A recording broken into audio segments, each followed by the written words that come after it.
शिवसेनेचे पक्षप्रमुख उद्धव ठाकरे यांचं एक 2 मिनिटांमध्ये आगमन होईल आणि तोपर्यंत मला 2 शब्द बोलावेत असं सांगण्यात आलं. आता 2 शब्द असे कोणते की महाराष्ट्रात त्या 2 शब्दाला ताकद आहे आणि ते 2 शब्द बोलण्याचा अधिकार फक्त शिवसैनिकांना आहे, ते म्हणजे जय महाराष्ट्र. जय महाराष्ट्र बोलण्याचा अधिकार या महाराष्ट्रात कोणाला असेल तर तो फक्त शिवसेनेला आहे.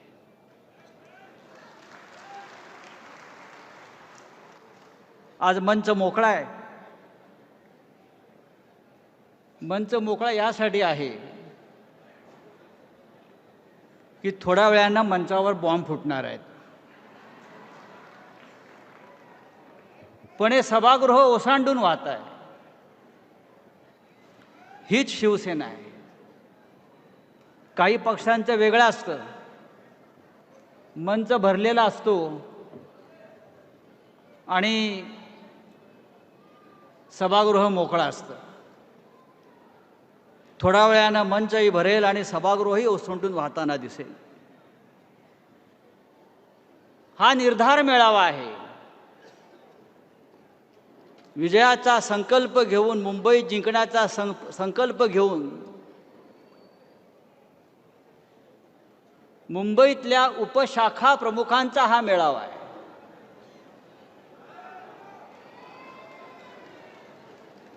उपशाखा प्रमुखांचा मेळावा यासाठी म्हणतोय,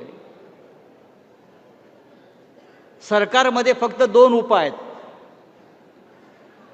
आमच्याकडे 5000 उप जमलेले आहेत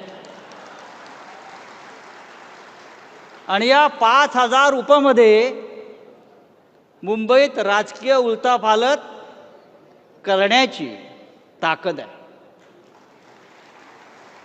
याने एकदा निर्धार केला की आपल्या भाषेत बोलायचं तर आयनाच्या बायना घेतल्याशिवाय जाईना. मुंबई घेणार या निर्धारानं, या संकल्पानं आपण इथे जमलेलो आहोत. मला कोणीतरी विचारला सकाळी, उपशाखा प्रमुखांचा मेळावा का? आपण गटप्रमुखांचा घेतो, शाखा प्रमुखांचा घेतो, जिल्हा प्रमुखांचा घेतो. मी सांगितलं, उपशाखा प्रमुख हे आमचं पायदळ आहे. आर्मीमध्ये, लष्करात जे पायदळ असतं ना, त्याच्याशिवाय कोणते युद्ध लढलं जात नाही.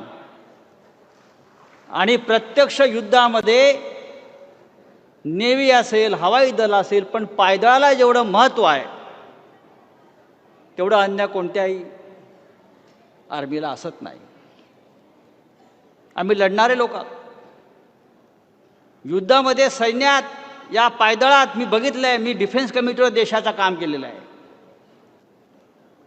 युद्ध झाल्यावरती आम्ही एकदा इस्पितळात गेलो आणि पाहिलंय. युद्धामध्ये हात कापला जातो, गोळ्या लागतात, पाय कापला जातो, गोळ्या लागतात, पण तो सैनिक जो असतो तो शेवटच्या श्वासापर्यंत लढत असतो. मरते दम तक तो लढत असतो. दुश्मनाला जमिनीत गाडेपर्यंत लढत असतो. हा सुद्धा आमचा शिवसैनिक आहे. हा जो उपशाखा प्रमुख आहे तो सुद्धा संघर्ष करतो जमिनीवर. आणि शिवसेनेच्या विजयाचा मंत्र कुठला असेल तर संघर्ष हा आमच्या विजयाचा मंत्र आहे. शिवसेनेनं सातत्यानं संघर्ष केला. शिवसेनेला सहज काय मिळालं नाही. या मिंद्याच्या लोकांना सगळं फुकट मिळतंय.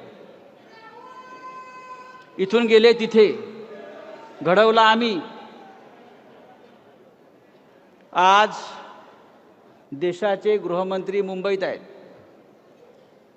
आपण येताना पाहिला असेल. त्यांच्या स्वागताचे मोठे मोठे होर्डिंग लागले आहेत, बॅनर्स लागलेले आहेत. काय लिहिलं आहे त्या होर्डिंगवर आपण पाहिलं असेल. त्यांच्या स्वागताच्या होर्डिंगवर लिहिलेलं आहे, देशाच्या सर्वात यशस्वी गृहमंत्र्याचे स्वागत. देशाच्या सर्वात यशस्वी गृहमंत्र्याचे स्वागत. काय यश? कोणतं यश? काय केलं तुम्ही? पाकिस्तानबरोबर, पाकिस्तानच्या दहशतवाद्यांबरोबर आम्हाला क्रिकेट खेळायला लावलं, हे तुमचं यशस्वीपण? काय तुमचं यशस्वीपण? पहलगावमध्ये 26 आमच्या महिलांचं कुंकू पुसून उजाड करून दहशतवादी पळून गेले, हे यश अद्याप तुम्ही अतिरेकी पकडू शकला नाही. आजही काश्मीर पेटतंय, मणिपूर पेटतंय आणि म्हणे देशाचे यशस्वी गृहमंत्री. हे यशस्वी गृहमंत्री मुंबईत आले. का आले? भारतीय जनता पक्षाचं चौपाटीवरती कार्यालय, टॉवर, भाजपचं बेकायदेशीर जमीन आहे. आजच काढलंय सगळं प्रकरण. आपल्या आमदारांनी काढलं पाहिजे प्रकरण ते विधानसभेत. काय त्यांनी भाषण केलं? अमित शहाचं आजचं भाषण ऐकण्यासारखं आहे. प्रत्येक शिवसैनिकाने ऐकलं पाहिजे. हे महाशय म्हणतात, आम्ही महाराष्ट्रात कुणाच्या कुबड्यांवर नाही. अरे आम्ही तुम्हाला कुबड्या दिल्या म्हणून तुम्ही इथपर्यंत आलात. हे जे काय टॉवर तुमचे उभे राहिलेले आहेत, हे आम्ही तुम्हाला कुबड्या दिल्या नसत्या तर आजचा भारतीय जनता पक्ष तुम्हाला दिसला नसता. त्याने फार दुसरं सुंदर स्टेटमेंट केलं आहे, हम कांच के घर में नहीं रहते. आम्ही काचेच्या घरात राहत नाही. हो रे बाबा, कोण म्हणते तुम्ही काचेच्या घरात राहताय? तुमची सध्या अवकात एवढी आहे की तुम्ही सुवर्ण महालात राहताय, पण ती सुद्धा अवकात शिवसेनेमुळे झाली आहे, लक्षात घ्या.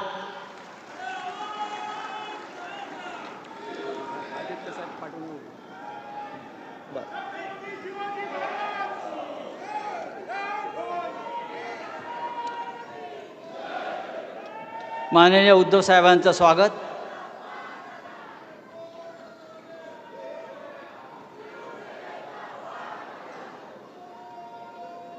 तर देशाच्या गृहमंत्र्यांनी उद्धवजी आज सांगितलं, आम्ही काचेच्या घरात राहत नाही. मी म्हणतो, हो बाबा, तू काचेच्या घरात नाही राहत, तुम्ही सुवर्ण महालात राहताय. पण सुवर्ण महालात तुमची राहण्याची अवकात आमच्यामुळे झाली आहे, विसरू नका. तुमच्या घरातले कमोड सुद्धा सोन्याचे असतील,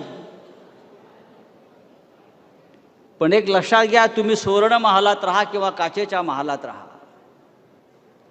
या महाराष्ट्रातल्या, या मुंबईतल्या मराठी माणसाला मुंबईतून हद्दपार करण्याचा प्रयत्न कराल तर तुमचे हे सोन्याचे आणि काचेचे महाल जागेवर राहणार नाहीत.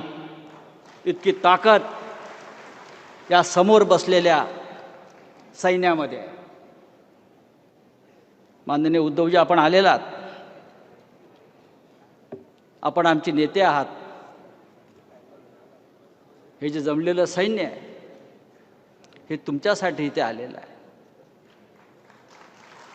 तुम्ही आमचे सेनापती आहात. या सगळ्यांच्या वतीने मी तुम्हाला सांगतो, मनशुद्ध तुझं गोष्ट आहे पृथ्वी मोलाची. तू चाल पुढं, तुला रगड्या भीती कशाची, परवा बी कशाची. आम्ही सगळे तुमच्याबरोबर आहोत, तुमच्या लढाईमध्ये सोबत आहोत, हे सांगण्यासाठी हा आजचा मेळावा आहे. शिवसेना आपलीच, शिवसेना आपलीच राहील. मोदी आणि शहांचे 100 बाप खाली उतरले तरी शिवसेना आपल्यापासून कोणाला हिरावून घेता येणार नाही. हे भाजप बिजप मिंदे सोडून द्या. प्रेसिडेंट ट्रम्पला, रशियाच्या पुतिनला आणि पाकिस्तानचा जो पंतप्रधान आहे शहबाज शरीफला झोपेतून उठवून विचारलं शिवसेना कोणाची, तर ते सुद्धा सांगतील. त्या ट्रम्पला विचारलं, mister Trump, whose party Shiv Sena? Trump सांगेल, of course it's belong to Balasaheb Thackeray आणि उद्धव ठाकरे. पण भारताच्या निवडणूक आयोगाला आणि भारताच्या सुप्रीम कोर्टाला अजून सांगता येत नाही की शिवसेना कोणाची. म्हणून सांगतोय की शिवसेना तुम्हाला तुमचे 100 बाप खाली उतरले तरी आम्हाला तुम्हाला संपवता येणार नाही. आम्हाला संपवणं सोपं नाही. आम्ही काय विष्णूचा अवतार बिवतार नाही आहोत. आम्ही माणसंच आहोत. पण आमचा जन्म या संघर्षातून निर्माण झाला. आगीतून, तावून, सुलाखून, पोलादातून, भट्टीतून असंख्य वेळा आम्ही बाहेर पडलो आणि असे असंख्य प्रसंग आम्ही आमच्या आयुष्यामध्ये. ही लढाई मुंबईची आहे आणि आता मुंबई जिंकण्यासाठी मतदार यादीमध्ये घोटाळे सुरू झालेले आहेत. पण आपण सगळे त्याविरुद्ध एकत्र आलो. ही मुंबईची लढाई मराठी माणसाची लढाई आहे, मराठी अस्मितेची लढाई आहे. बाळासाहेब ठाकरे नेहमी सांगायचे, महाराष्ट्राला मुंबई मिळावी म्हणून संयुक्त महाराष्ट्र समितीची स्थापना झाली आणि त्यानंतर मुंबई महाराष्ट्रापासून पुन्हा तोडली जाऊ नये म्हणून शिवसेनेची स्थापना झाली. ती शिवसेना आजही आहे. तीच रग शिवसेनेमध्ये आजही आहे. पण पुन्हा एकदा या मुंबईवर वक्र दृष्टी वळते आहे. पुन्हा एकदा ही मुंबई गिळंकृत करण्याचा प्रयत्न होतो आहे. पुन्हा एकदा या मुंबईतून मराठी माणसाला नष्ट करण्याचं कारस्थान चालू आहे. मला शाहीर अमर शेखांचा एक पोवाड्यातलं 2 वाक्य 2 कवनं आठवत आहेत. ती प्रत्येक मराठी माणसानं लक्षात ठेवली पाहिजे. अमर शेख तेव्हा गरजले होते मराठी माणसावर, बा महाराष्ट्रा इब्रत तुझी ही ईर्षेला पडली. बा महाराष्ट्रा तुझी इब्रत ही ईर्षेला पडली. काढा नौका बाहेर शिवरायांची आणि बाळासाहेब ठाकरेंची मुंबई वादळात सापडली. त्या वादळातून आपल्याला ही मुंबई बाहेर काढावी लागेल. विषय आजचा वेगळा आहे आणि त्यासाठी आदित्यजी पाठीमागे उभे आहेत. मगाशी म्हणालो मी, हा मंच रिकामा आहे पण त्या मंचावर नंतर बॉम्ब फुटणार आहे. मतदार याद्यांचे घोटाळे म्हणजे कोणत्या लेवलला जावेत? मला प्रश्न पडायचा, उद्धव साहेब, धृतराष्ट्राला 100 पोरं झाली कशी? हे सायन्स काय आहे? 100 पोरं कौरव, 100 भाऊ कौरव. पण मोदींनी माझ्या प्रश्नाचं उत्तर दिलं. भारतीय जनता पक्षाने माझ्या प्रश्नाचं उत्तर दिलं. कौरव म्हणजे धृतराष्ट्राला म्हणजे कौरव 100 कसे, याबद्दल कोणाला शंका असेल तर त्यांनी आज मतदार यादी तपासावी. एकेका बापाला 40-40 पोरं. बरं, बाप ब्रह्मचारी, बाळाचे बाप ब्रह्मचारी आणि 50 पोरं. वाराणसीमध्ये रामकमल दास यांनी खूप कष्ट घेतले आणि 14 वर्षात 42 पोरांना जन्म दिला. आणि तो जर ॲव्हरेज बघितला तर त्यानुसार त्यांच्या पत्नीने दरवर्षी 3 मुलांना जन्म दिला. रामकमल दास यांच्या पत्नीला झालेल्या मुलांपैकी त्याची 3 मुलं 35 वर्षाची आहेत, 2 मुलं 36 वर्षाची आहेत, 13 मुलं 37 वर्षाची आहेत, 1 मुलगा 38 वर्षाचा आहे, 3 मुलं 41 वर्षाची, 4 मुलं 42 वर्षाची. हे अशी फार मोठी यादी आहे. आणि त्यांना एकही मुलगी नाही, एकही मुलगी नाही. आणि सगळ्यात शेवटी काय तर हा ब्रह्मचारी आहे. वाराणसीमध्ये मोदीच्या मतदारसंघामध्ये असे 70 बाप सापडले जे ब्रह्मचारी आहेत आणि ज्यांना 50-50, 60-60 मुलं आहेत. भाजपनं आई आणि बाप इतके सक्षम बनवले की त्यांना 100-100 पोरं जन्माला येत आहेत. आपण काय करतो? पण या मुंबईमध्ये आपल्याला होऊ द्यायचं नाही, महाराष्ट्रामध्ये आपल्याला होऊ द्यायचं नाही.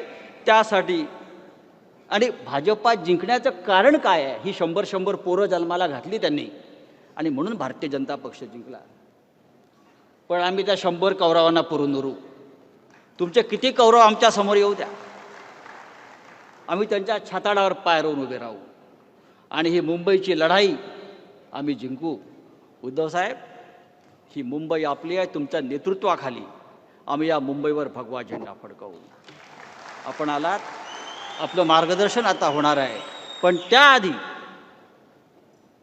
आपल्या सगळ्यांचे नेते, युवा सेना प्रमुख माननीय आदित्य ठाकरे हे इथे एक प्रेझेंटेशन फार महत्त्वाचं देणार आहेत. आपण ते प्रेझेंटेशन पाहावं आणि मी आपली रजा घेतो. जय हिंद, जय महाराष्ट्र.